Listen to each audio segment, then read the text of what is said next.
নতুন পর্বতে দেখতে পাওয়া যায় রাবি সে যে আসলে শাওলিকে ভালোই বাসে না সেটা জানতে পারার পর ভীষণই মন ভেঙে যায় শাওলির।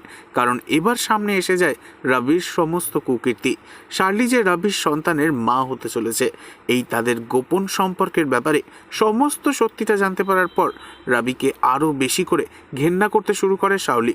তবে অধিকাংশ দর্শকই হাই ডিমান্ড করছেন, যেভাবে রাবির চরিত্রকে দেখানো হচ্ছে তাই রাবির সাথে নয় বরঞ্চ আগামী দিনে কার্তিকের সাথেই শাওলির বিয়েটা হলে হবে সব থেকে ভালো। দুজনকে নাকি বেশ ভালো মানাবে। কিন্তু এখন দেখার বিষয় কার্তিককে কি মেনে নেবে শাওলির মা। রাবি আবার রেগে গিয়ে কার্তিকের কোনো ক্ষতি করে ফেলবে না তো? গল্পের চারিদিকে থাকছে এখন তুমুল সাসপেন্স, কারণ শাওলি হলো রাবির তুরুফের তাস, প্রতিশোধ নিতে চায় সে। তবে কি আগামী দিনে কুমকুম এক হতে সাহায্য করবে শাওলি আর কার্তিককে? এই জুটিকে আপনাদের কেমন লাগছে বন্ধুরা?